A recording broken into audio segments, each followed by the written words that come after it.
Bien, bonsoir. N'hésitez pas, oui, à vous rapprocher pour ceux qui sont présents.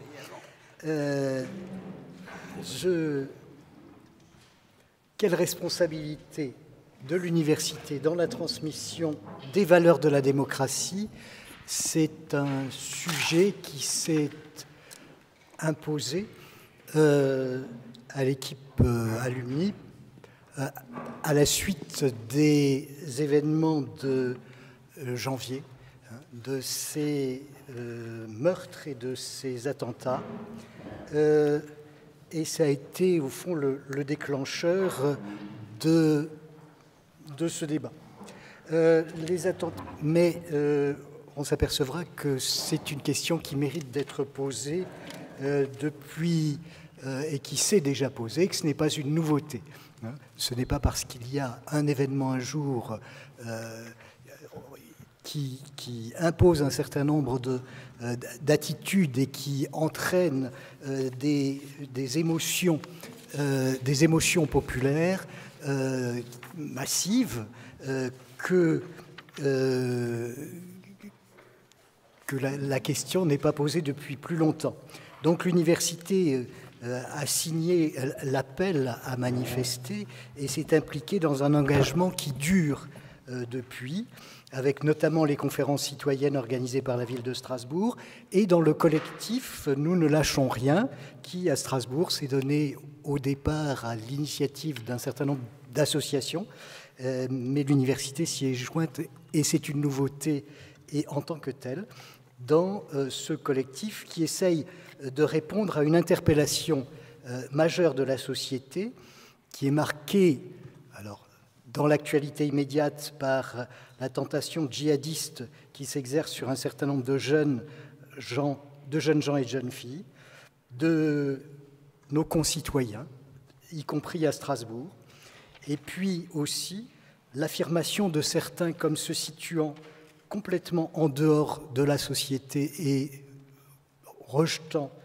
ses valeurs, et puis plus largement aussi à la désaffection pour les institutions et les acteurs du jeu politique, mais des institutions globalement, qui sont tentés alors dans le domaine politique par l'abstention massive ou le vote protestataire. Voilà un petit peu l'interrogation. Je vous présente les intervenants. Lionel Larquet, vous êtes docteur en physique et vous êtes militant et acteur de l'éducation populaire. Vous avez fondé et animé le Forum mondial Sciences et démocratie et vous êtes l'initiateur et le secrétaire exécutif de l'Alliance Sciences-Société, dont vous êtes secrétaire exécutif. Donc, c'est dans un interface que vous vivez entre l'université et ce monde de l'éducation populaire et que ce sera votre regard. Julien Blanchet, vous êtes collaborateur de Madame la sénatrice Dominique Gillot, qui devait venir aujourd'hui et qui a été empêchée. Vos engagements au sein donc, du PS et engagés aussi dans une organisation de jeunesse, et vous avez été vice-président étudiant de l'Université de Poitiers, donc vous avez toutes les compétences aussi pour aborder ce sujet.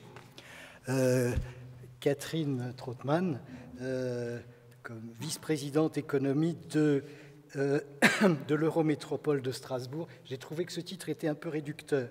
Votre parcours, tant local comme maire de Strasbourg, que national comme député, comme ministre de la Culture et européen, m'amène à vous accorder ce soir une clause de compétence plus générale que celle dans laquelle vous êtes inscrite. Les libellés de cette conférence. Alain Berès, l'hôte de ces lieux, président de l'UNISTRA, issu de la faculté de pharmacie et artisan de la réunion des trois universités dans l'UNISTRA, avec donc cette réussite, je crois, qu'est l'UNISTRA, et puis le fait de cette responsabilité d'inscrire et de sortir, en tout cas, et de mettre au premier plan ce qui est transversal dans l'université et de décloisonner peut-être en interne l'université et puis d'en sortir. Bon, je suis moi-même professeur d'histoire géo à la retraite, j'ai été enseigné dans le secondaire et je suis militant associatif au sein de la CIMAD, une vieille grande dame qui a fêté ici même ses 70 ans en 2009 et qui se consacre à l'accompagnement et à la défense des droits des étrangers. Et je suis membre aussi de l'ORIV, l'Observatoire régional de l'intégration et de la ville, qui est un centre de ressources qui vient en appui aux acteurs associatifs et publics sur les questions d'intégration et de politique de la ville, et qui tient à affirmer son statut associatif. Voilà. Alors, transmettre les valeurs de la démocratie et peut-être les nommer. J'ai visité rapidement le portail de l'Université de Strasbourg. J'ai constaté que sur les 5 missions de l'université, que l'université se donne le projet de réaliser, il y a la formation initiale et continue et interdisciplinaire, la recherche d'envergure internationale et une politique scientifique innovante, la diffusion de la culture et l'information scientifique, la coopération internationale et la réussite et l'insertion professionnelle des étudiants.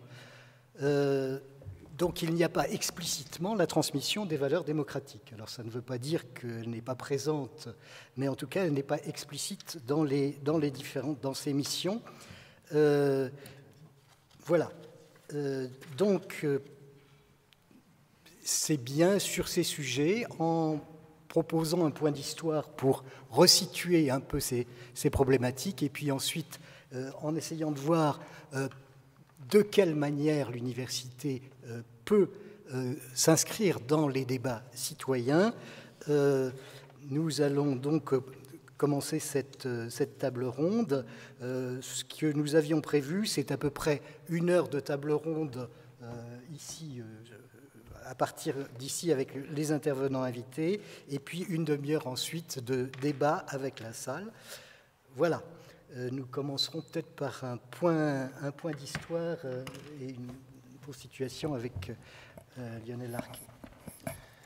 Donc le nom universitaire de la table va s'autoriser un regard historique sur cette vieille dame qui est l'institution universitaire. L'Alliance que j'ai le plaisir de représenter, merci beaucoup de m'avoir invité, elle a la caractéristique de fédérer des mouvements d'éducation populaire, des mouvements citoyens, pour certains assez radicaux d'ailleurs, pour certains tout à fait présentables dans toutes les sphères de notabilité qui se respectent, et d'autres acteurs qui sont des établissements d'enseignement supérieur et de recherche. Ce qui nous permet d'avoir des comités de pilotage qui réunissent à la fois l'inspection générale des finances et ATD Quart Monde dans un travail coopératif assez intense depuis maintenant 3 ans. Je tenais d'abord à dire en propos liminaire qu'il y a très peu d'institutions dans nos sociétés qui sont fondamentalement démocratiques. La démocratie, c'est plutôt quelque chose qui se travaille à l'intérieur, c'est un fait social, c'est une dynamique, il y a des avancées, il y a des régressions.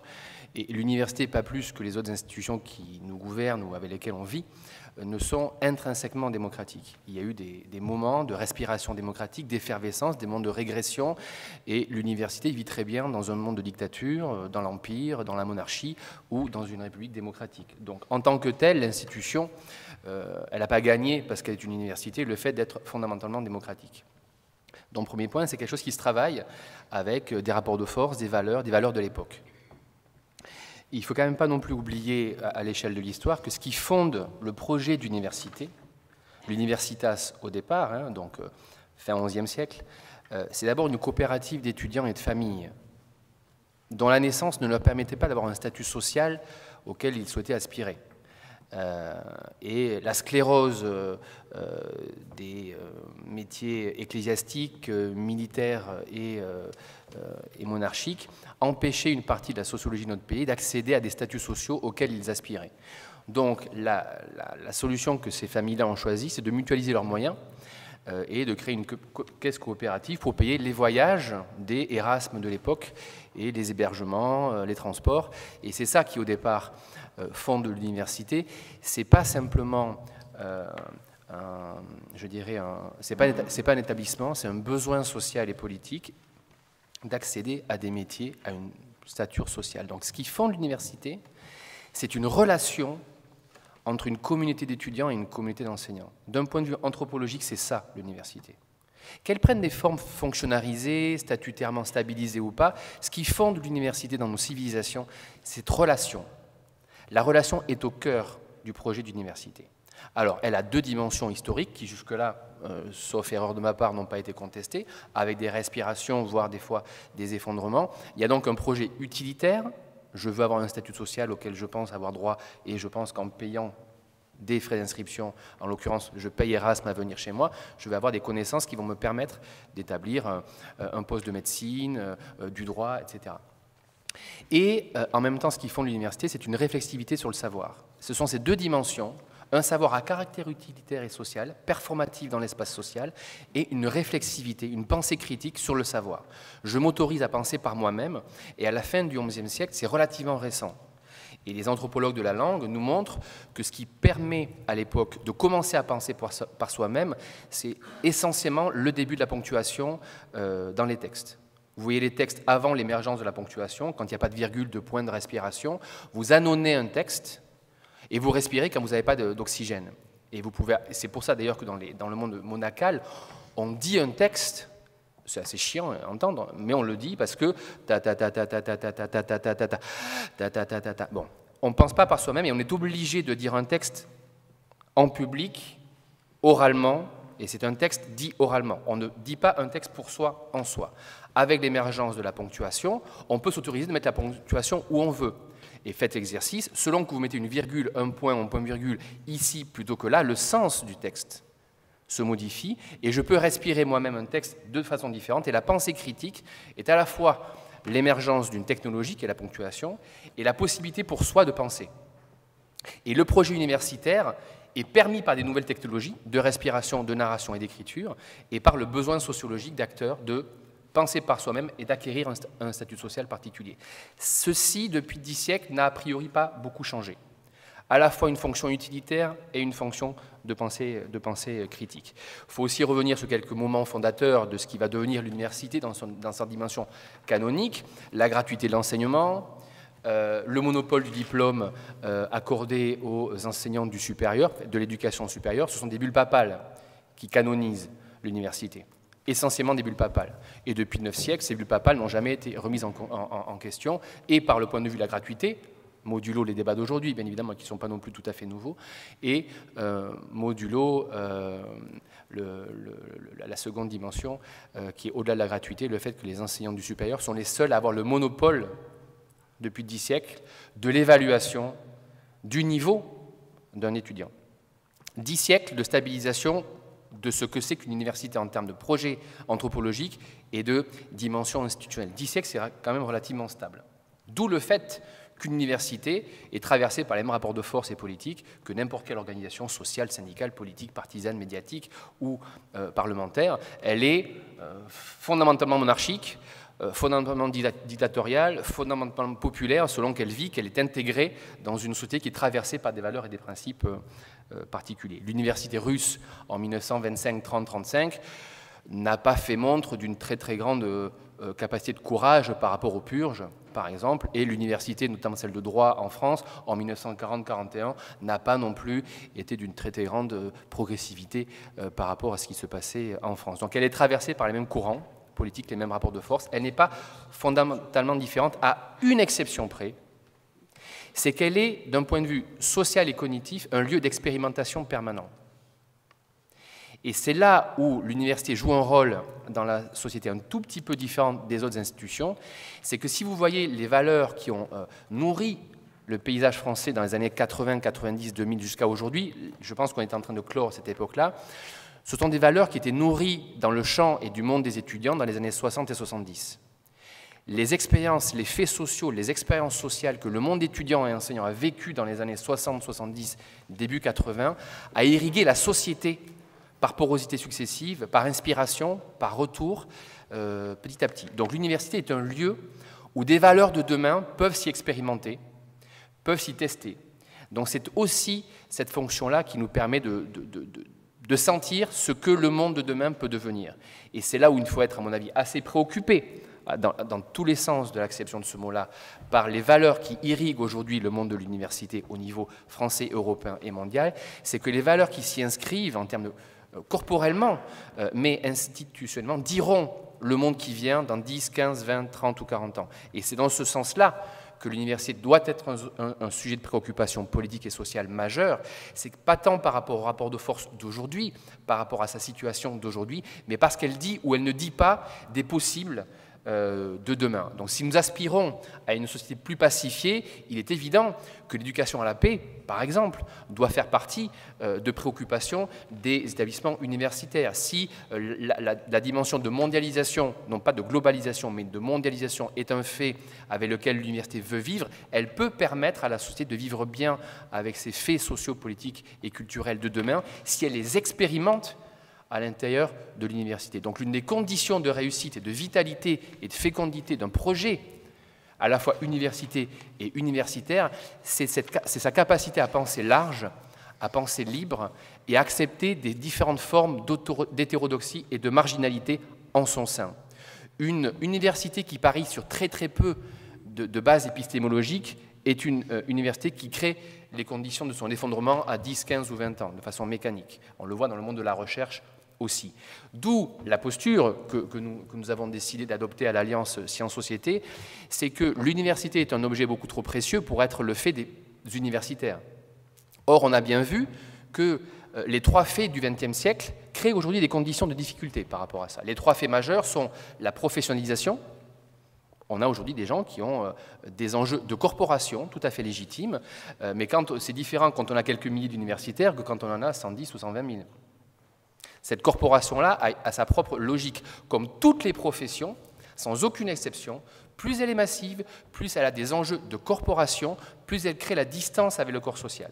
C'est mécanique. Il n'y a aucune profession, même pas le monde du Parlement, qui, en se professionnalisant, crée les conditions d'un éloignement avec la société. Donc ceci est un sujet de préoccupation. Il faut contenir cette dérive par des discussions permanentes, par le fait que le projet de l'université doit être discuté sur des territoires le plus largement possible, par exemple, et ces actions-là, aujourd'hui, sont un tout petit peu plus difficiles qu'il y a 30 ou 40 ans, justement par le fait que la compétition internationale est telle que le monde de l'université n'est pas évalué sur les mêmes principes qu'il y a 30 ou 40 ans, et aujourd'hui, la préoccupation qui est la nôtre, c'est qu'on estime que les lieux d'interaction entre le corps social et l'université ne font pas aujourd'hui l'objet de préoccupations stratégiques assez hautes dans le monde des universités.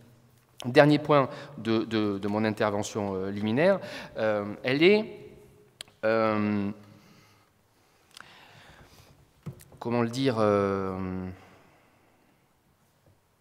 bon, dans le paysage français, le fait d'avoir choisi à partir de Napoléon deux systèmes parallèles, le système dit des élites fonctionnariales, des grandes écoles, des écoles d'ingénieurs plus tard, et le monde de l'université. Cette distinction-là a aujourd'hui à la fois des vertus et des limites, notamment au niveau démocratique. La vertu, je dirais, démocratique, on l'a vécu dans les années 60-70. L'université a été, à mon avis, l'institution par excellence à avoir massifié sa présence, à avoir été capable d'assimiler avec une augmentation de moyens tout à fait marginale des centaines de milliers d'étudiants. Ça a permis à une sociologie qui jusque-là n'avait pas droit à ce type-là d'enseignement d'y avoir accès. Et ça crée des vrais troubles dans le monde professoral. Je pense que le trouble principal, c'est que je pense qu'une grande partie du monde universitaire à l'échelle mondiale, hein, ce fait-là est mondial, vit extrêmement mal de se départir du modèle oxfordien. Le modèle oxfordien, c'est en gros, j'ai 10-15 étudiants, l'élite, la crème de la crème, et j'ai dans un coin très cosy, très feutré, des beaux bois et des beaux velours verts, une discussion intellectuelle de haut niveau avec mes pairs, mes futurs pairs.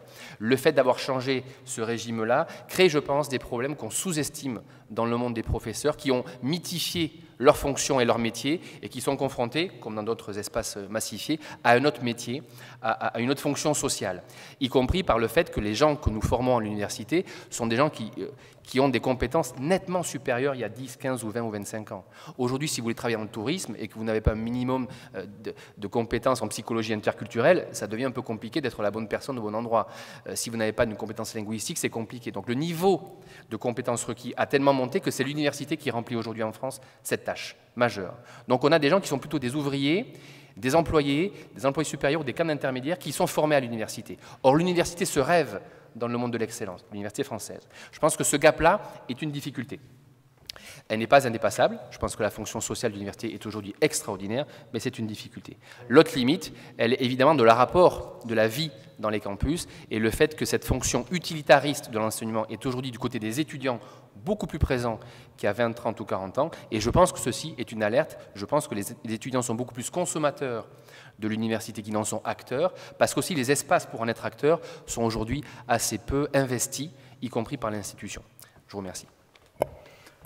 Merci pour ces réflexions à travers l'histoire et sur la projection dans le futur. Qu'est-ce qui voudrait rajouter sur ce sujet des éléments sur l'histoire? Je peux y aller. Non, ça marche. Ça marche pas? Si, ça marche tout seul. Il n'y a pas besoin d'appuyer, c'est une habitude de parlementaire. Bien, moi je rebondis sur ce que vous disiez sur l'université comme lieu par excellence de la mondialisation. Je crois que l'université est cosmopolite. Elle l'est de plus en plus, celle-ci en particulier à Strasbourg, puisque nous avons un taux d'étudiants qui est extrêmement élevé, d'étudiants étrangers, et c'est d'ailleurs une raison de fierté, puisque, au fond, la question que j'ai envie de poser sur la citoyenneté, que transmet l'université? Est-ce que c'est l'expérience d'une citoyenneté nationale? Est-ce que c'est l'expérience d'une citoyenneté européenne, étant donné les échanges des universités, les programmes Erasmus? Ou bien est-ce que c'est l'expérience d'une citoyenneté universelle, correspondant au projet de l'université de transmettre un savoir qui est au fond le savoir large de l'ensemble des disciplines? Je laisse les universitaires réfléchir à ça, parce que j'ai regardé, j'ai fait comme Pierre, en regardant, on n'a pas vraiment de réponse à cette question. Et pourtant, je pense que pour les universités françaises, il y a certainement intérêt à se poser sérieusement cette question. D'abord parce que je pense que l'université est un lieu de vérification de l'existence ou non des discriminations, de la capacité d'expérimenter l'équité devant les cours, devant le passage des diplômes, devant les examens, devant l'évaluation, devant la sanction universitaire de ces travaux, et la question qui est souvent abordée, et je l'ai encore vécu récemment dans un débat au collège doctoral, c'est comment l'université elle-même investit-elle la valeur des diplômes qu'elle transmet, et est-ce que cette valeur se borne à une sanction disciplinaire correspondant à une discipline, ou est-ce que le doctorat a une valeur qui transcende la reconnaissance d'un savoir et d'une capacité à une professionnalisation suivant les diplômes passés?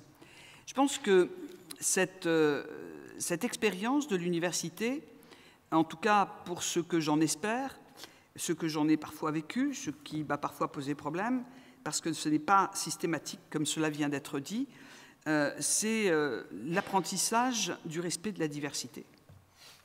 Quand on est étudiant dans une université qui accueille de nombreux étudiants étrangers, on est mêlé dans cette expérience d'une diversité dans laquelle où on la respecte, où on la respecte moins, mais en tout cas où la question est directement posée. Pour ce qui concerne la citoyenneté, il me semble que finalement, quand on discute avec les étudiants, la transmission des valeurs, elle est très concrète. Ce n'est pas théorique, ce n'est pas borné simplement aux valeurs républicaines. Il y a des aspects très directement pratiques. Et je pense qu'un élément de réflexion peut être une forme de contrat éthique entre l'université et les étudiants. Vous parliez de la gratuité, elle existe, elle peut être relative. Le modèle en Europe de la gratuité est variable. Mais ce qui est certain, c'est qu'il n'y a jamais dans les pays européens, disons, un niveau très élevé de paiement, de contribution des étudiants aux frais de leurs études. Mais par contre, il y a une responsabilité de l'université vis-à-vis de ses étudiants, et je pense qu'il y a réciproquement une responsabilité aussi des étudiants. Si on veut éviter, et c'est là où je ne suis peut-être pas tout à fait d'accord, je n'irai pas aussi loin que ce que vous venez de dire sur les étudiants qui seraient tentés de devenir consommateurs, ce n'est pas tout à fait l'expérience qui est la mienne, en tout cas quand j'observe les étudiants, je n'ai pas l'impression qu'ils soient des consommateurs, mais ça peut être un risque. Mais il y a aujourd'hui pour moi une question centrale par rapport à l'équité et à l'équité dans les chances de réussir ces études et dans la façon de pouvoir les vivre, ces études, c'est la question des ressources et la question matérielle. La question des ressources des étudiants qui doivent travailler ou pas travailler, la question de la santé des étudiants qui peuvent y accéder ou moins y accéder, la question du logement, qui est une question tout à fait simple, mais être bien ou moins bien logé, c'est une question, ce n'est pas une valeur en soi, mais l'équité entre les étudiants, qui est supposée être garantie par l'accès à l'université, suppose que l'on regarde aussi la situation concrète en termes de contribution, en termes d'accès à l'information, en termes de conditions de travail, en termes de logement. J'ajouterai que parmi les valeurs, il y a celle aujourd'hui de la laïcité. Et la laïcité a été une des valeurs largement évoquées le 11 janvier. Elle continue d'être largement débattue, mais pour moi, la laïcité, dans le cadre universitaire ou comme dans la société, c'est une valeur, c'est un principe, mais c'est aussi une vertu active. C'est-à-dire que dans sa définition simple, qui est de reconnaître à quelqu'un sa liberté d'appartenance religieuse, mais aussi finalement de reconnaître une égalité dans la citoyenneté. La citoyenneté est assez neutre. On est citoyen compte non tenu de son âge, de son sexe, de son origine sociale, géographique et autres, confessionnelle. Et donc l'expérience de la citoyenneté, elle est une expérience fondatrice de la laïcité. Et la laïcité est un élément, est un principe, une valeur qui permet de le vérifier. Je le dis ici parce que nous sommes dans le palais universitaire, que j'ai eu des débats à n'en pas finir dans la période précédente et très proche sur l'université est-elle laïque quand elle accueille des facultés de théologie. Ça m'a beaucoup fâché quand j'ai entendu certaines réponses négatives en disant non, c'est pas possible, elle ne peut pas être laïque puisqu'elle accueille, et la théologie ne peut pas être une science puisqu'il s'agit au fond de partir d'un principe de foi ou de l'existence de Dieu. Quand on connaît la pratique des facultés de théologie ici, c'est un petit peu plus compliqué, et quand on connaît aussi le développement et l'existence de l'histoire des religions, on sait aussi que ce n'est pas tout à fait... je veux dire, on peut pas classifier une université, c'est son approche dans la sûreté scientifique et dans la manière dont se déroule son rapport au savoir, et je dirais ce contrat éthique de transmission à l'étudiant, qui me paraît être le lieu de la vérification. Alors, je pense que la vie étudiante et l'université sont le cadre de l'expérience aussi de la solidarité. La solidarité étudiante existe, pas uniquement dans les organisations syndicales, mais moi je pense qu'on pose la question qu'est-ce qu'on pourrait faire ? Eh bien, la reconnaissance de l'engagement étudiant dans la vie associative, certains le font et ça prend du temps de leur vie d'études, de leur vie d'étudiant. Ça doit pouvoir aussi être reconnu. Sinon, je dirais, cette question du rapport aux valeurs que l'on peut transmettre, et en particulier celle de la solidarité, et en même temps de la reconnaissance de la responsabilité étudiante, ne me paraîtrait pas complète. Je pense que toute formation supérieure a un lien avec le fondement de la formation.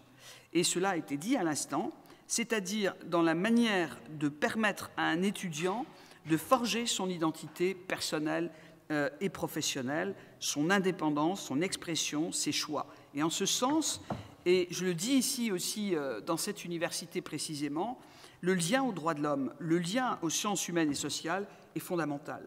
Et j'y insiste parce que dans le projet d'espace scientifique européen, dans cette vision du rôle des formations supérieures, on a une hiérarchie. Et cette hiérarchie me paraît de même nature que l'impasse culturelle qu'on est parfois capable de faire. Il faut faire extrêmement attention lorsque la reconnaissance de ce que l'on peut avoir comme connaissances non techniques, non technologiques, mais qui ont trait aussi à la méthodologie, à la façon de poser sa pensée, le raisonnement, la capacité de recherche, ce sont des éléments qui sont absolument essentiels. Et sur le plan européen, on a eu les plus grandes difficultés à faire reconnaître que, par exemple, dans l'évaluation, cette dimension-là, de l'évaluation de la recherche, par exemple, à une échelle européenne, devait impérativement aussi inclure les sciences humaines et sociales. C'est là aussi, ce n'est pas seulement là, que l'on a cette transmission des valeurs. Alors, je termine en posant une question, au fond. Est-ce qu'on transmet une sorte de corpus citoyen à un étudiant qui arrive et qui s'inscrit? Est-ce qu'un étudiant qui s'inscrit sait, par exemple, que ce qui existe, je pense à la Charte des droits fondamentaux, où la transmission d'une éducation est une valeur fondamentale, est un droit fondamental, le droit à l'éducation. Je pense qu'il y a aussi, dans l'expression de l'université, non pas, je dirais, dans une expression de supériorité, mais de nécessité, peut-être, au fond, du sens à transmettre aussi ce qui constitue le corps de référence de la démocratie. Je parlais des droits fondamentaux, je pense à la Convention européenne des droits de l'homme. Nous avons ici à Strasbourg un Institut international des droits de l'homme qui forme des gens aux droits de l'homme. Et je boucle la boucle par rapport à mon propos de départ sur l'expérience et l'apprentissage de la diversité. Je crois profondément à cette formule de Lukács qui dit que la culture est l'humanité de l'humain, et forger l'humanité de l'humain, aujourd'hui pour moi, ça signifie précisément lutter aussi contre ce qui ne l'est pas, contre l'inhumain. Et ce qui s'est passé le 11 janvier était la négation de la liberté de penser, était la négation de la capacité de se critiquer, était la négation de la nécessité de pouvoir aussi avoir dans une société une pensée critique, même dans une expression qui peut parfois déranger. Alors, comment est-ce que l'université ici, dans cette ville, est née? Elle est née de manière assez utilitaire. Entre celui qui l'a créé et le maire de la ville, ils étaient frères. Quand on regarde les textes, c'était, bon, le maire trouvait que ces citoyens qui faisaient beaucoup de commerce devraient mieux compter. Ça serait bon pour les consommateurs et pour le bilan de fin d'année. Et qu'on pourrait faire un petit peu de théologie aussi, parce qu'on commençait à discuter de la réforme. Et donc, au fond, on était dans ce tournant, qui a été un tournant qui a concerné la langue. La lettre de Calvin au roi est la première lettre écrite en français. La Bible de Luther, éditée par Gutenberg, est une Bible accessible, dans une langue accessible.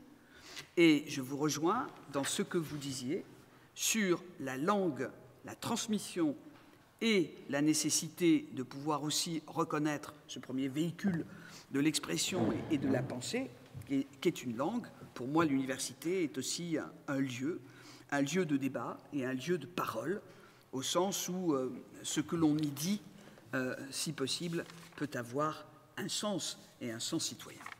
Voilà mes quelques réflexions que j'avais en venant. Il y en a d'autres, hein. Vous avez vu, il y a plein de papiers.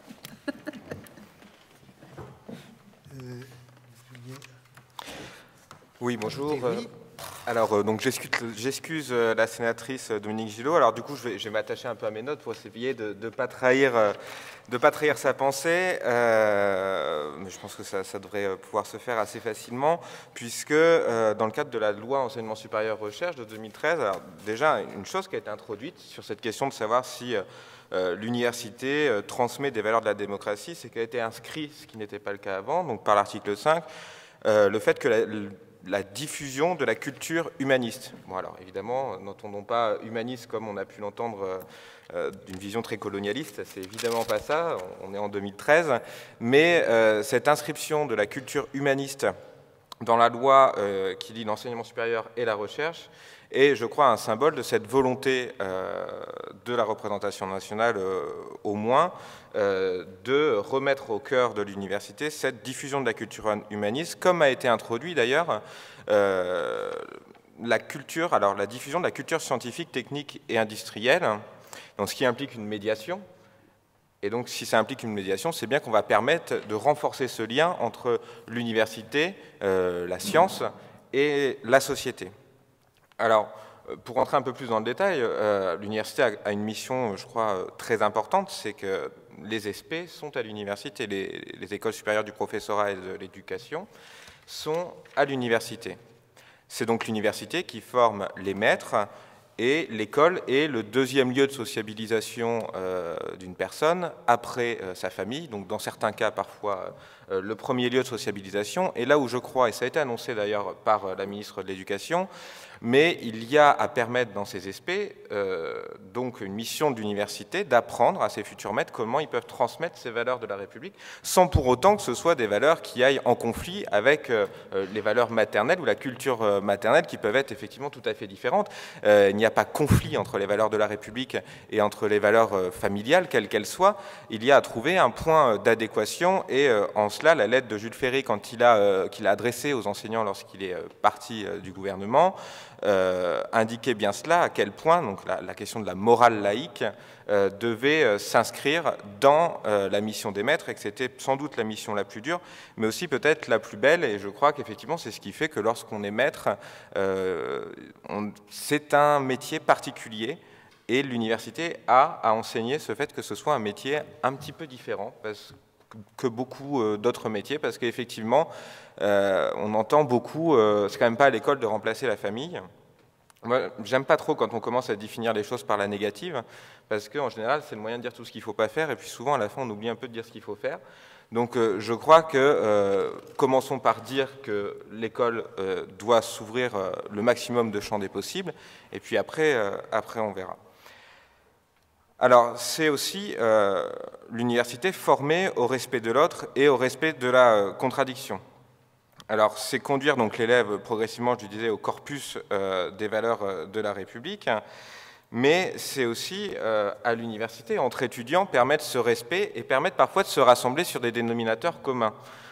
Puisque je suis encore de loin, mais un peu le milieu étudiant, je crois que justement au moment des événements du 11 janvier, j'ai pu voir deux organisations étudiantes pourtant concurrentes à Strasbourg, mais qui étaient fières de s'afficher sur les réseaux sociaux, ensemble, à aller coller, pour défendre cette liberté d'expression. Et je crois qu'en cela, l'université, et c'est là où l'université, plus de transmettre des valeurs en tant que telle, elle a créé un cadre favorable permettant l'émulation, permettant la construction de ce qui est la défense de la liberté d'expression. Et c'est une mission fondatrice de l'université, une université qui est un lieu à part, parce que c'est un endroit où on peut essayer plein de choses, on a le droit de se tromper, on a le droit d'échouer. Et c'est un temps aussi de la vie d'expérimentation pour les jeunes. Alors on a beaucoup parlé du foulard, ou de tous ces signes religieux. Alors je lisais en venant dans le train un étudiant de Strasbourg, Abdel Malik, qui disait, mais alors dans ce cas-là, on interdit le voile, et puis après tout, on interdit aussi les prénoms musulmans dans ce cas-là. Enfin, où est-ce que l'on s'arrête? Et je crois que c'est ça la spécificité de l'université, c'est de se dire que l'université est un lieu à part, et qu'à l'université, la valeur suprême, c'est le savoir, la construction des savoirs et le partage du savoir, et donc c'est ce qui domine le reste, et donc on ne peut pas effectivement dire, ben non, toi, tu n'as pas la coiffure qui va, donc tu vas rester à la porte, ou tu n'as pas la pensée qui convient, donc tu vas rester à la porte aussi. puisque je sais que Strasbourg a été animé par des débats sur qui pouvait rentrer ou pas dans l'université. Alors, un autre élément aussi, c'est que l'université doit être un peu à l'image de ce qu'est la France. Alors, l'université de Strasbourg, beaucoup d'étudiants internationaux, donc c'est une bonne chose, mais je crois qu'il y a encore quelque chose qu'il faut pousser, aller plus loin. Le Premier ministre, par exemple, dans son discours au Parlement, expliquait que la France sans les Juifs de France n'était pas la France, ou n'était plus la France. Oui, mais la France sans les musulmans de France non plus, n'est plus la France. Et c'est parfois un peu plus difficile peut-être de le dire. Et puis, l'université, c'est aussi, je crois, de permettre la tolérance, le respect de l'autre, peu importe comment il est. Et c'est justement peut-être aussi de permettre une société, puisque oui, c'est, comme le disait Lionel Larquet, un microcosme, un miroir de la société, c'est aussi arrêter d'expliquer comment on va devoir se comporter, comment on va devoir être, pour que l'on vive bien. On l'a vu, et ça a été difficile pour certaines personnes sur la question du foulard à l'université de prendre position, que ce soit aussi à gauche. Parce qu'il y a parfois un peu cette habitude d'aller expliquer comment il va falloir se comporter pour bien vivre, mais en rentrant dans une sphère qui n'est pas forcément... Voilà, donc on a des mouvements qui ne se sont pas exprimés. On a des mouvements d'ailleurs ce sont d'ailleurs les mêmes qui ne se sont pas exprimés sur les attentats de Charlie Hebdo, parce que y a une difficulté. Alors, pour prendre quelques exemples, et le président Beretz parlait tout à l'heure d'épicerie solidaire, je crois, mais quand l'université de Strasbourg met à disposition un local pour monter une agorée, une épicerie solidaire, c'est justement pas qu'une épicerie solidaire. L'université de Strasbourg met à disposition un moyen d'expérimentation d'une nouvelle forme socio-économique, de recréer du lien social, et c'est bien pour ça que c'est pas juste une épicerie solidaire. Elle a créé le contexte pour permettre d'expérimenter de nouvelles relations entre les hommes. Donc c'est en ça où je crois que l'université, plus que de transmettre, elle a surtout à créer les conditions favorables. C'est d'ailleurs le rôle de beaucoup d'acteurs politiques aujourd'hui. On le voit, la politique, c'est plus je t'impose ça, c'est je crée les conditions pour que la société puisse aller ici ou là. Alors bon, le développement de l'esprit critique, évidemment. Et puis l'université, c'est aussi un lieu de démocratie. Alors ça a été très largement dit, donc je ne vais pas m'étendre. Ça peut être, en tout cas, il y a au moins une démocratie institutionnelle. Au minimum, et donc c'est un lieu où, si l'on souhaite, on peut apprendre à débattre, on peut apprendre ce qu'est le rapport de force, on peut apprendre la négociation, et puis on peut aussi apprendre le consensus, ce qui n'est pas simple, et puis encore plus dur, on peut apprendre à être minoritaire aussi, ce qui n'est pas forcément simple. Et donc, en fait, l'université, c'est peut-être aussi, par ce rapport de force, par son institutionnalisation démocratique, un modèle, sans doute, alors le terme peut être un peu polémique parfois, mais de ce qu'est en fait la social-démocratie.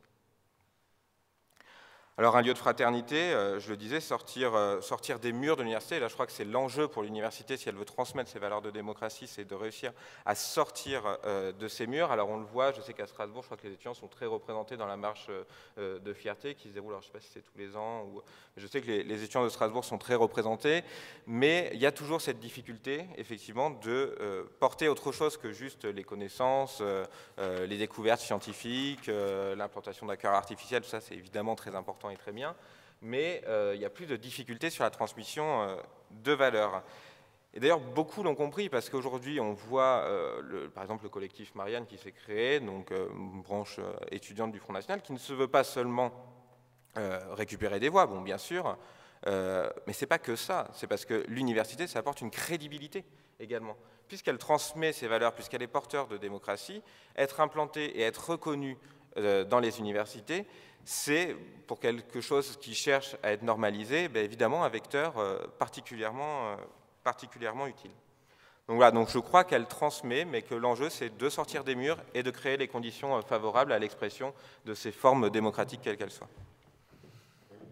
Oui, alors sortir des murs par rapport, je dirais, à ce qui s'est passé, ce que vous venez de dire sur la formation des maîtres. On s'est aperçu qu'en janvier, un certain nombre d'enseignants formés à l'université ont dit leur désarroi et leur difficulté à faire face à une situation à laquelle ils n'étaient pas préparés, ou ils ne se sentaient pas préparés. Donc ils avaient peut-être une formation académique et peut-être pas suffisamment citoyenne.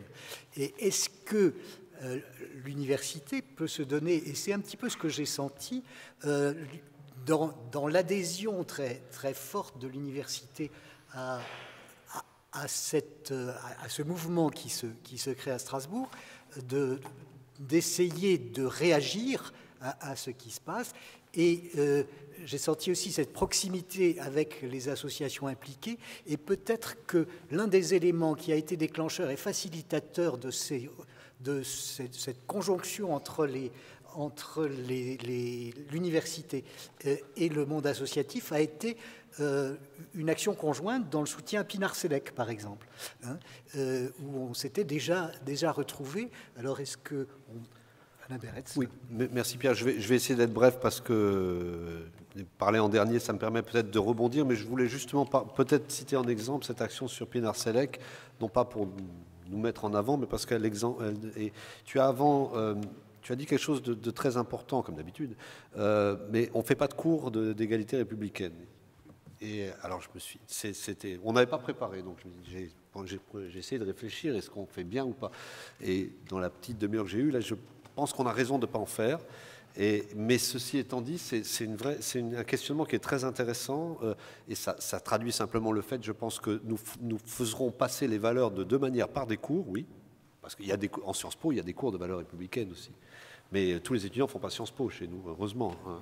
Et donc, comment on peut faire passer les valeurs républicaines à un étudiant en bio aussi, hein. Et je pense que ça, c'est une des questions qui me semble importante.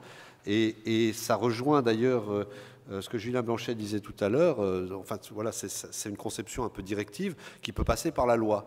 Alors, moi aussi, si on est là, je pense qu'on partage tous un idéal républicain. Je ne pense pas que la loi soit capable de prévoir tout ce qu'on doit faire ou nous dicter tous nos comportements. Et je prends juste un petit exemple que tu citais sur l'obligation légitime et que je reconnais de la loi de nous dire vous devez faire de la diffusion de la culture scientifique et technique. Heureusement qu'on n'a pas entendu la loi, en tout cas à l'Université de Strasbourg. Mais si on ne l'a pas entendu, c'est parce que c'était dans nos gènes, c'était dans notre conviction. Et donc c'est ça qu'il faut analyser aussi. Pourquoi je ne mets pas l'Université de Strasbourg en avant pour dire qu'on est formidable, c'est juste pour dire que ce truc qui est dans la loi, et c'est heureux que ça soit dans la loi, ça fait juste, au moins depuis l'Université Guillaume II, et en tout cas depuis 40 ans, qu'on le fait avec détermination et sur nos propres crédits. Donc c'est qu'il y a quelque chose qui l'a motivé. Alors justement, je voulais revenir peut-être et ça va me permettre de reparler de Pinard-Sélec et de ne pas être, j'espère, trop long, ce qui est mon défaut principal, mais là, je suis tenu par le temps. Les valeurs de la démocratie, c'est liberté, égalité, fraternité. Donc on peut partir de ça. On n'a pas de cours de liberté, on n'a pas de cours d'égalité, on n'a pas de cours de fraternité. Par contre, comment est-ce qu'on les met en œuvre? Et je crois qu'une des valeurs qui est la plus forte à l'université, c'est presque un lieu commun, c'est liberté. Liberté d'enseigner, liberté de chercher, liberté de parler. En tout cas, c'est une valeur théorique, mais qui n'est pas que théorique. Et si on revient précisément à Pinard, pourquoi l'université a pris de manière extrêmement spontanée, je dois le dire, mais extrêmement unanime aussi, une position sur un sujet qui est un sujet alors on va caricaturer, pour défendre une opposante au régime turc. C'est pas ça qu'on a fait. On l'a aussi fait, mais c'était pas ça.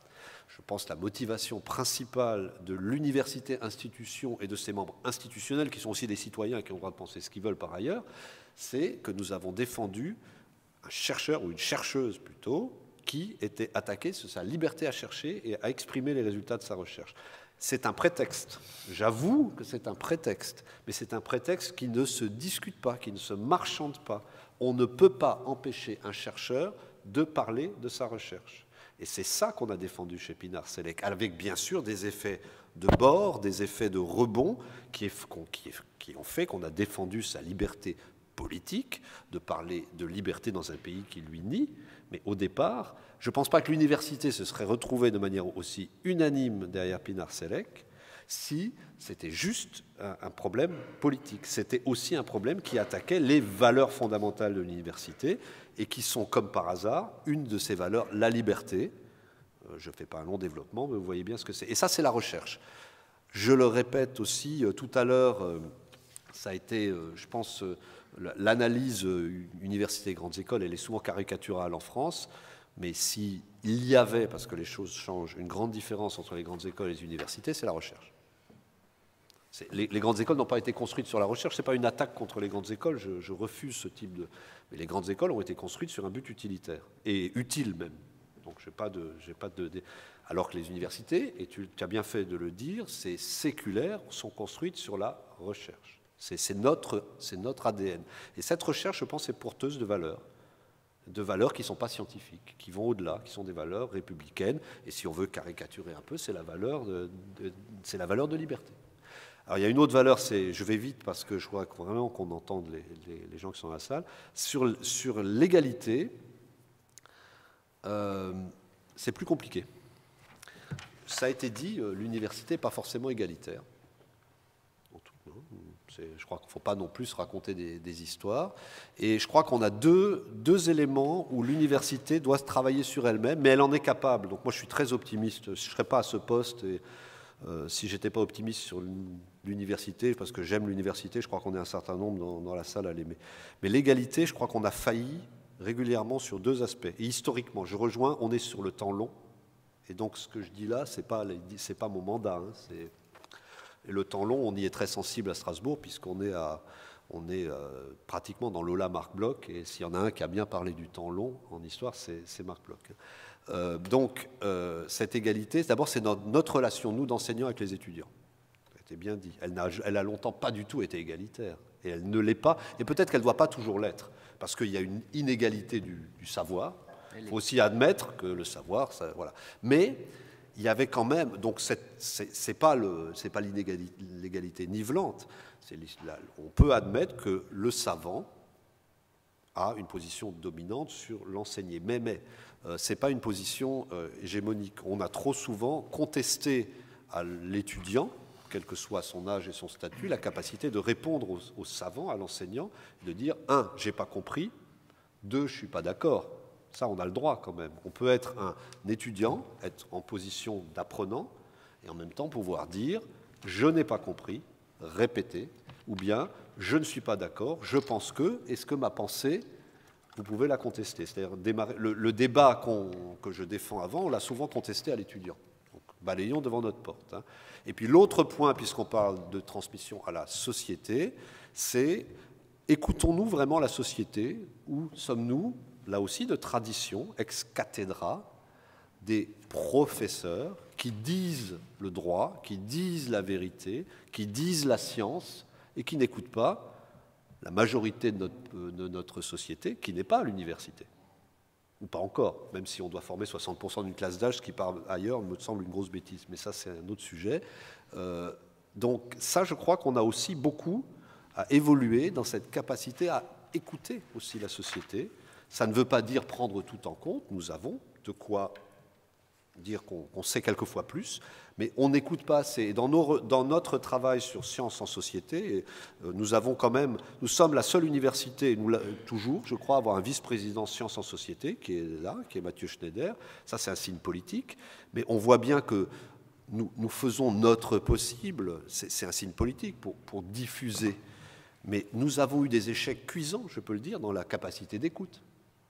Et il faut le dire. C'est-à-dire que autant je pense qu'on est plutôt bon aujourd'hui sur notre capacité à diffuser quelque chose, on n'est pas encore très bon dans notre capacité à entendre la société et à intégrer ses préoccupations dans notre quotidien académique. Et tant qu'on n'aura pas vraiment pratiqué ça, on aura un petit défaut d'égalité. Puis pour finir, et puis j'arrêterai là, sur la fraternité, alors ça c'est beaucoup plus compliqué, mais voilà, je rappelle que si on fait juste liberté-égalité, on a les tendances vers les extrêmes. C'est la fraternité qui remet tout en place.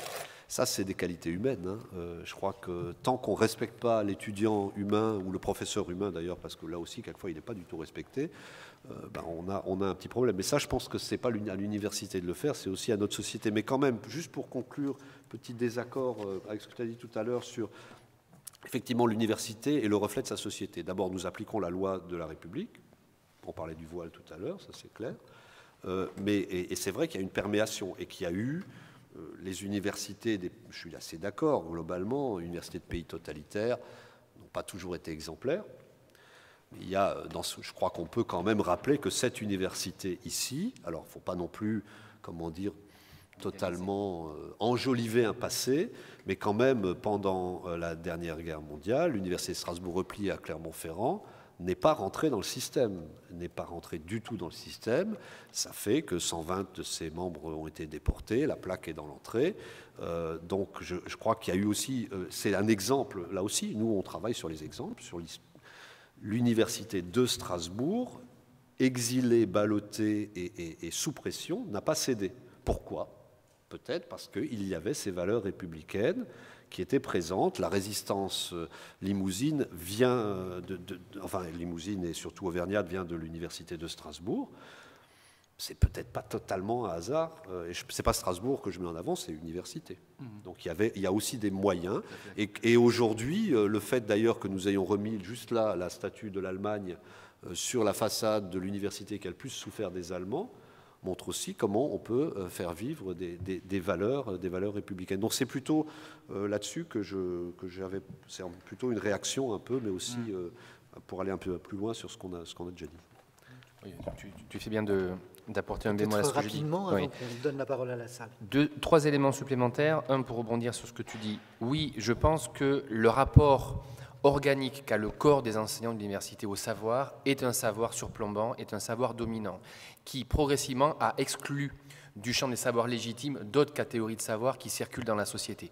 Aujourd'hui, je pense que ce qui nous arrive, qui est une très bonne nouvelle, c'est un projet de croisement des savoirs. Il y a des savoirs d'action, il y a des savoirs d'expérience et il y a des savoirs à caractère académique. Et ce qui nous arrive aujourd'hui, on le voit dans toute une série d'espaces et d'interstices sociaux, et pas simplement des tiers-lieux, des lieux de production et de dynamique, ce sont ces lieux de croisement de savoir. On a des gens qui sont formés à l'université qui font d'autres choses. Le rapport à la technique, le rapport au faire, le rapport à la matière n'est pas une des forces de l'université française et je pense que c'est quelque chose qui vient.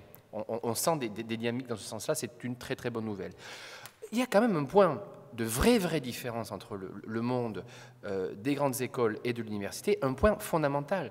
Un étudiant qui rentre dans une grande école, il a 920 heures de cours par an. Un étudiant qui rentre à l'université, il en a 510 en moyenne. Dans les 920 heures, il y a obligation d'amener le gamin au bout. Dans les 510, il n'y a pas. Donc, il y a, d'un point de vue institutionnel, une vraie inégalité entre les deux. Et l'hypothèse que nous mettons sur la table à l'Alliance est que je pense que l'université, vu les contraintes politiques, culturelles qui sont aujourd'hui celles du débat public, ne pourra pas toute seule, et ne peut pas toute seule, à la fois massifier et amener, je dirais, même 50, 60, 70% de gamins, je dirais, diplômés d'une manière ou d'une autre. Et nous pensons que l'alliance objective de notre époque est celle du corps social avec son université. Si on décide de rompre avec l'idée que des gamins doivent travailler 10, 15 ou 20 heures par semaine pour se payer les études, nous avons des éléments de solution. Il ne s'agit pas simplement que les gamins aillent travailler au McDo, il s'agit peut-être de leur trouver des formes de rémunération où ils puissent incorporer et diffuser des savoirs en phase d'acquisition utiles au corps social. Ceci est sous-traité au niveau politique et ça n'a pas fait l'objet d'un accord politique à la commission paritaire malgré le travail qu'a fait Dominique Gillot. Nous pensons que nous avons aujourd'hui des dizaines de milliers d'associations qui pourraient rendre à la fois un service social, culturel et cognitif aux étudiants, en retour de quoi les étudiants auraient un profil d'étudiants beaucoup plus charpenté. Nous pensons qu'aujourd'hui, ceci est une des voies. Sur 10, 15 ou 20 ans, je te rejoins, c'est du temps long. Sur 10, 15 ou 20 ans, ceci correspond à une alliance entre du corps social et son université. Sélectionner les élites, on sait faire, c'est pas dur. N'importe quel système byzantin aujourd'hui, on sait sélectionner nos 5, 10, 15% de ce qu'on appelle l'élite. C'est pas ça le projet démocratique aujourd'hui. Et je pense que l'université ne pourra pas seule y accéder. Point de proposition. Sur le croisement des savoirs, je viens là-dessus. Je pense quand même que l'université a aujourd'hui une capacité à appréhender la violence sociale qu'il y a à avoir un savoir qui est dominant, qui domine les autres savoirs. On le voit dans le monde de la paysannerie et de l'agronomie. Quand on a eu pendant 50 ou 60 ans des agronomes qui ont continué à dire aux paysans que leur savoir était disqualifié parce qu'inintéressant, ce coût social dans la société est énorme. Cette violence faite à la société par le surplombement d'un savoir est extrêmement violent. Et on le sous-estime.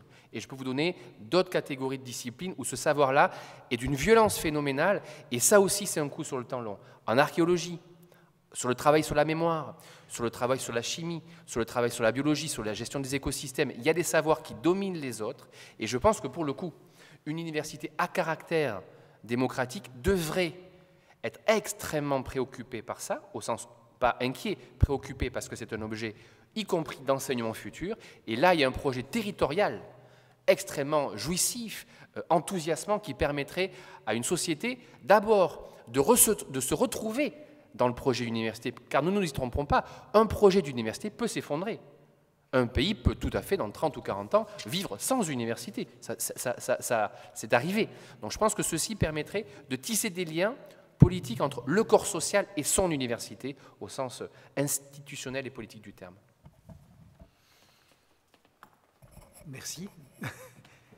Est-ce que quelqu'un veut rajouter ou bien on va proposer une intervention de la salle? Si. Je crois qu'il faut un micro. Oui, un micro, parce que je sais pas, on peut s'entendre sans micro, mais comme vous le voyez, c'est enregistré. Donc, si on veut entendre votre question, le micro est indispensable. Il y a une main qui s'est levée. Tu as vu une main ? Par là. Il y a une main qui s'est levée et qui s'est rabaissée. Allez, Albert. C'est difficile, il faut qu'il y en ait un. Pour démarrer, moi, j'aurais deux remarques sur deux aspects différents de vos présentations. La première sur cet aspect de la référence explicite, ici implicite, de l'université à la dimension citoyenne, etc.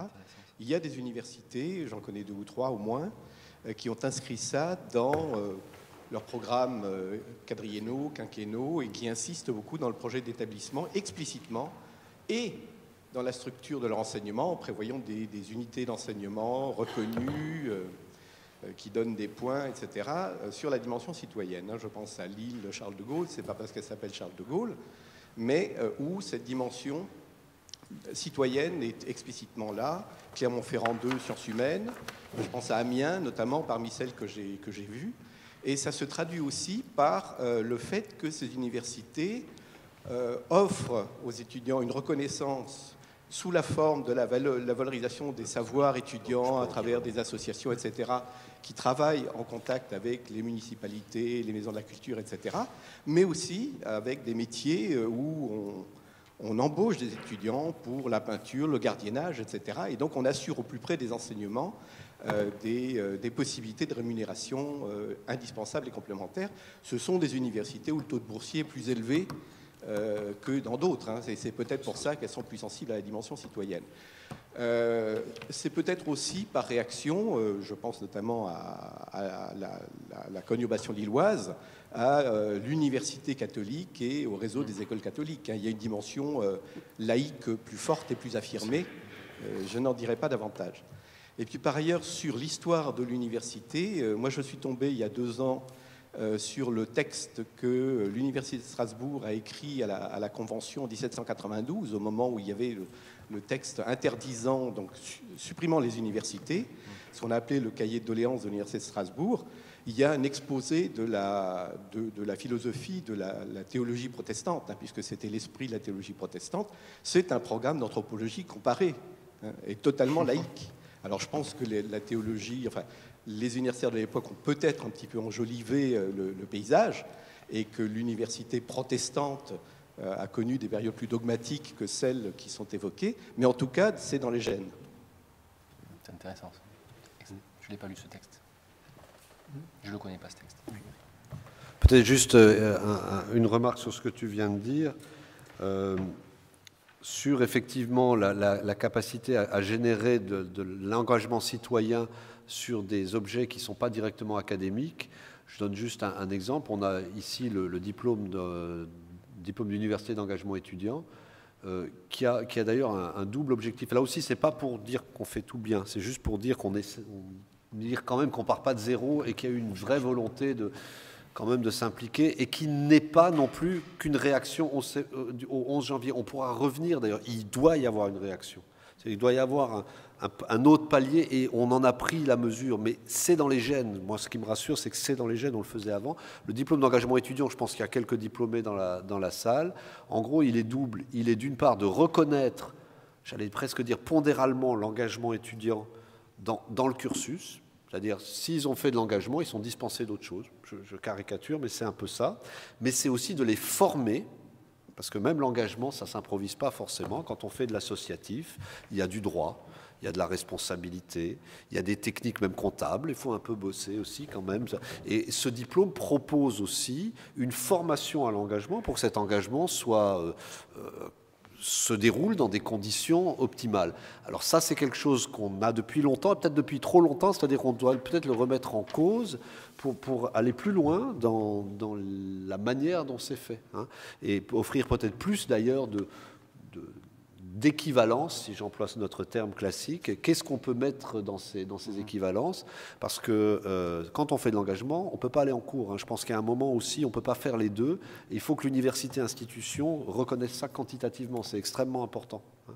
Et ce n'est pas toujours le cas, parce que le disciplinaire l'emporte, à moins de, vous savez très bien, il y a des unités de pondérales, à moins de tant d'heures de cours, de ce que vous voulez, l'étudiant ne sera pas bon. Ben moi, je pense qu'il peut être très bon quand il fait de l'engagement, qu'il fait un peu moins de biochimie ou d'histoire, hein. Autre question ou intervention dans la salle? Excusez-moi, je suis un peu enroué, mais j'espère que ça va aller quand même pour la question. Moi, j'aimerais rebondir sur, donc, Mathieu Schneider, vice-président Sciences en Société et d'Université, j'aimerais rebondir sur la remarque que je trouvais très pertinente de Catherine Trautmann sur le niveau de citoyenneté, en fait, qu'on voulait transmettre ou inculquer à l'université. Vous aviez donné 3 niveaux, qui étaient un niveau national, un niveau européen ou un niveau universel. C'est quelque chose qui a... Enfin, ça m'a vraiment interrogé. Ça fait une heure que j'essaye de comprendre au fond à quel niveau on peut se situer, parce que c'est une question qui me préoccupe quotidiennement. Et je me demande, alors sur la question de la citoyenneté nationale, c'est une donnée, enfin, c'est une ambition qui n'est pas évidente dans une université qui a plus de 20% d'étudiants étrangers, qui souvent sont là pour un séjour court, ou en tout cas qui ne sont pas forcément amenés à rester en France. Et alors, je me suis dit, au fond, est-ce que c'est une aporie que de vouloir essayer de ramener ce qui était les valeurs de la citoyenneté pour nous en France, ou est-ce qu'au fond, ils étaient aussi là pour faire une expérience de ce qu'est la France et que ça en faisait partie? Donc, je tendais en fait à me dire que peut-être le niveau national était au fond un niveau intéressant. Je continue ma réflexion, puis j'aimerais surtout entendre ce que les autres autour de la table pensent de cette question-là. Il y a ensuite le niveau de la citoyenneté européenne. Ça, c'est un niveau qui, moi, me parle beaucoup. On va lancer, et Catherine Trautmann, vous allez en faire partie, les grands débats sur l'Europe, parce qu'il me semble qu'à Strasbourg, particulièrement, cette question européenne est congénitale de l'université, et qu'en tout cas, ça réunit... enfin, moi, je crois que ce qui fonde aussi le dialogue interhumain, interculturel, au sein de la communauté étudiante, parce qu'on a quand même beaucoup d'étudiants qui viennent d'Europe, c'est ces valeurs qui ont fondé l'Europe, qui sont des valeurs de paix et de démocratie, et qu'on aimerait, là, effectivement, qu'elles soient plus largement partagées. Donc moi, je crois que c'est un niveau qui est extrêmement pertinent pour les universités, mais que, du coup, on remette ça aussi en perspective, ça me semble important, avec notre histoire européenne commune, et que peut-être là, il y a une manière de redonner aussi un peu de sens à l'Europe pour des générations qui ne comprennent pas le projet européen à partir de ce qu'on a vécu, et notamment des atrocités de ce qu'ont vécu nos grands-parents pour la Deuxième Guerre mondiale, mais auquel il faut rendre ces valeurs présentes. Donc ça me semble un niveau qui était intéressant. Quant au dernier niveau, et c'est peut-être dans un raisonnement dialectique l'heureuse synthèse des deux précédents, la citoyenneté universelle. Alors je ne sais pas s'il existe une citoyenneté universelle, mais peut-être qu'il existe, et là ça rejoint ce que disait Lionel Larquet, une citoyenneté universitaire. C'est-à-dire une citoyenneté qui est au fond intrinsèque au projet de l'université tel qu'il est né il y a quasiment 900 ans. Et là, on rejoint peut-être ce que disait Alain Bérette sur au moins deux niveaux, puisque tu as évoqué la liberté et l'égalité. La fraternité, on n'en a pas parlé. La question de la fraternité rejoint peut-être celle de la solidarité, mais mutatis mutandis, parce que le sens de la fraternité, de la Brüderlichkeit, ou schillerienne des années 1790, c'est peut-être pas tout à fait la même chose que la solidarité aujourd'hui, enfin ça ce serait à rediscuter, et que donc ce projet universitaire, et moi je crois que s'il y a une citoyenneté à défendre, je pense que c'est une citoyenneté universitaire par rapport au projet formatif, au projet de recherche, à ces valeurs à la fois de liberté, mais c'est plus que ça. Je crois, Lionel, il y a une chose très intéressante qui a été dite, c'est ce projet à la fois d'une identité sociale par la formation, mais aussi d'une transmission des valeurs de la recherche. Et ça me semblait intéressant. Donc voilà, j'aurais juste aimé, enfin ça ce sont des réflexions qui prolongent, excusez-moi Madame Trautmann si j'ai été un peu long, et peut-être que j'ai trahi d'ailleurs votre pensée. Moi j'aimerais un peu entendre la position des uns et des autres, parce que je pense que par rapport à la question qui nous est posée là, de savoir à quel niveau de transmission on se situe, c'est pas tout à fait anodin.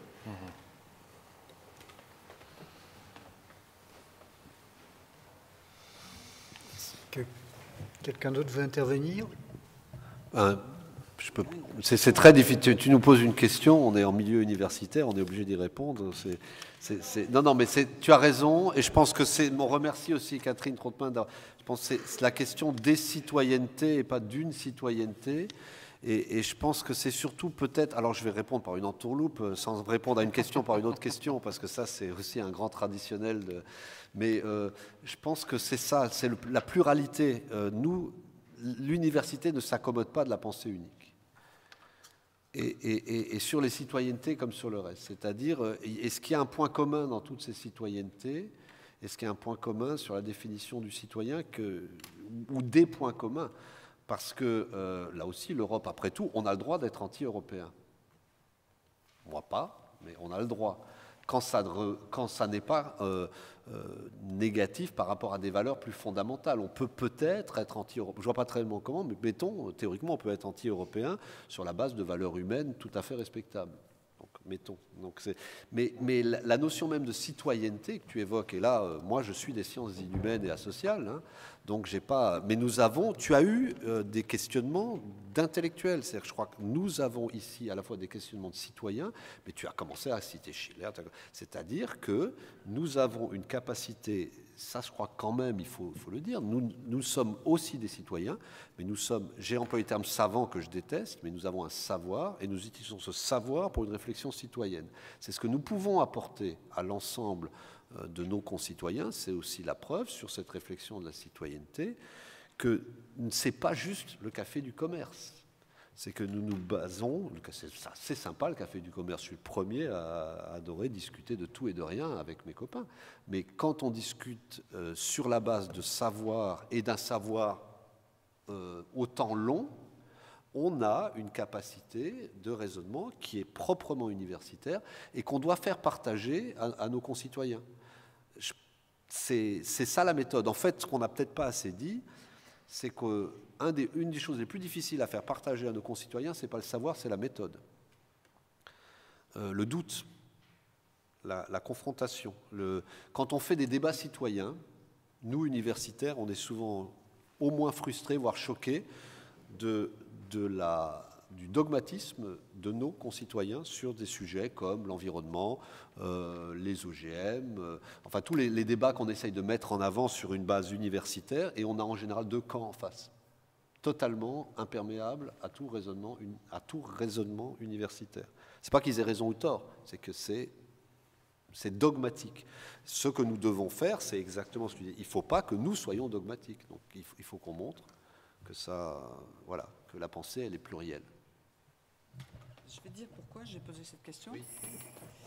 En fait, j'ai posé cette question parce que dans la manifestation du 11 janvier, où je me trouvais à Paris,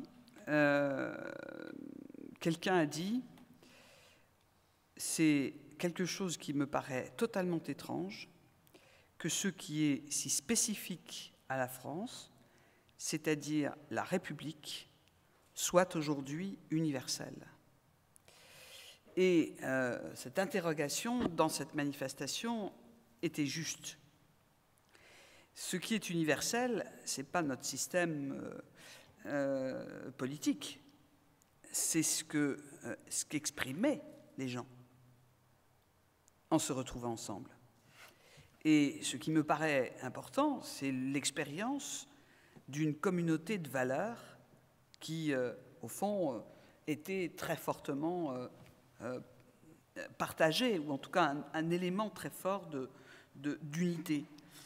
Et je pense que la communauté universitaire est une forme qui permet aussi une forme d'expérience dans un lieu, dans un pays. On en prend ce que l'on y trouve bien, je pense.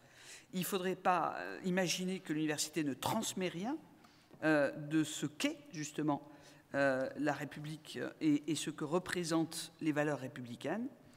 Je repense à ces révolutionnaires de 1848, de l'autre côté du Rhin, qui étaient traités par certains de républicains, voire de français.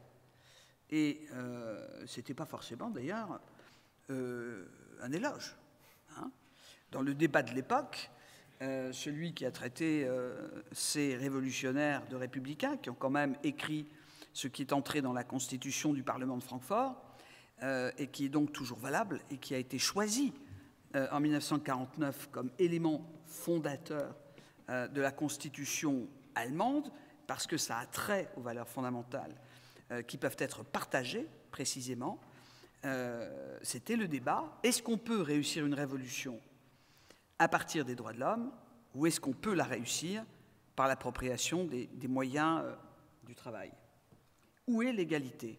Est-ce que l'égalité se situe dans l'affirmation du droit, ou est-ce que l'égalité se situe dans la conquête d'un pouvoir qui passe par l'appropriation des moyens de travail? C'est le débat de ces révolutionnaires avec Marx, Engels et quelques autres. Le débat a duré longtemps.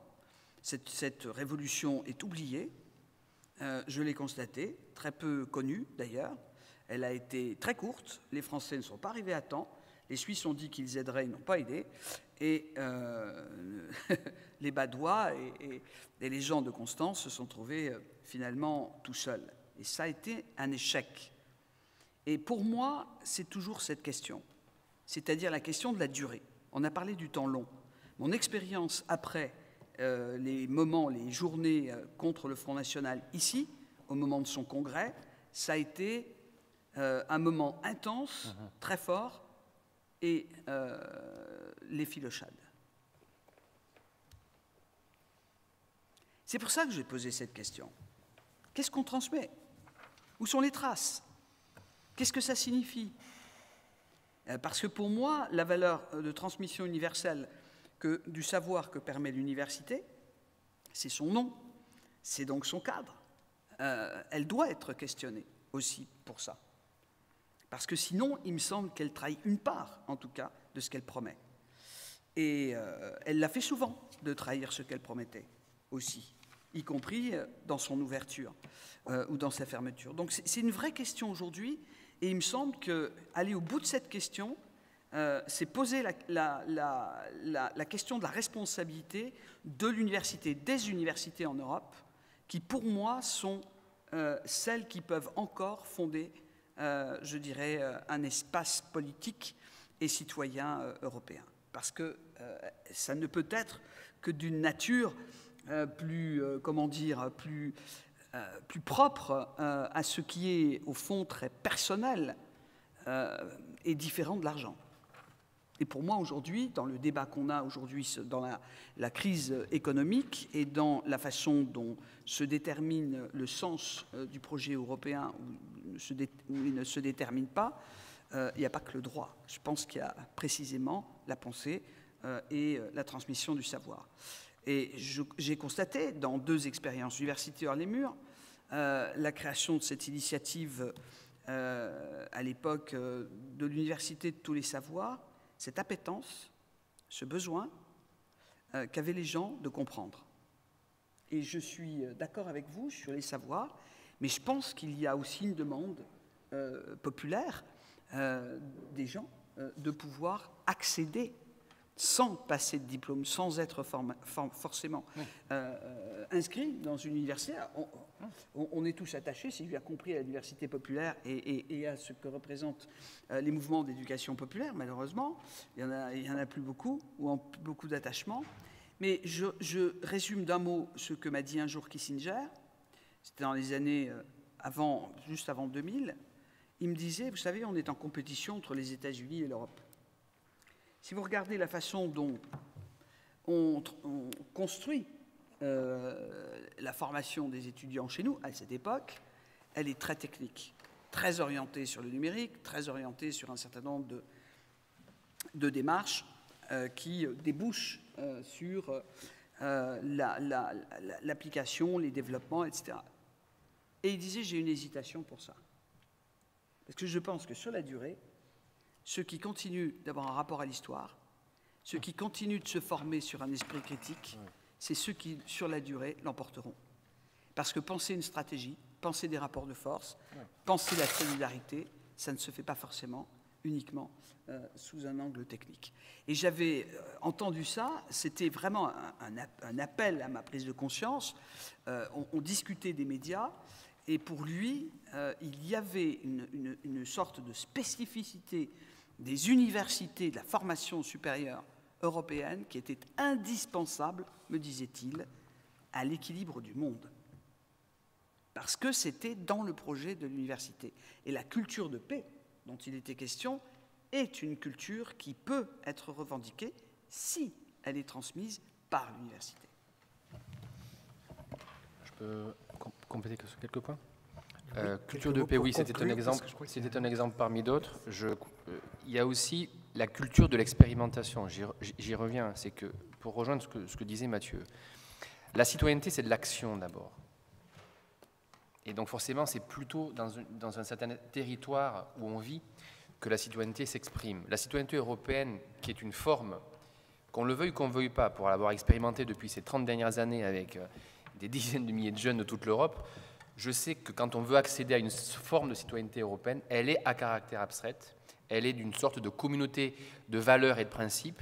La citoyenneté telle qu'elle se matérialise dans les corps, elle est locale. La citoyenneté universitaire me paraît tout à fait un bon chemin, parce qu'un étudiant brésilien qui rencontre un étudiant tunisien qui rencontre un étudiant québécois, très très rapidement, c'est la même famille.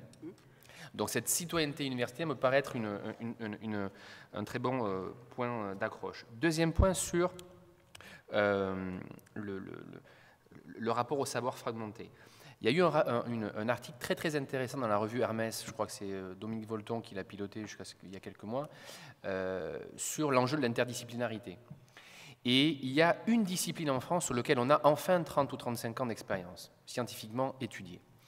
Il y a eu 2 générations dans les sciences de l'information et de la communication.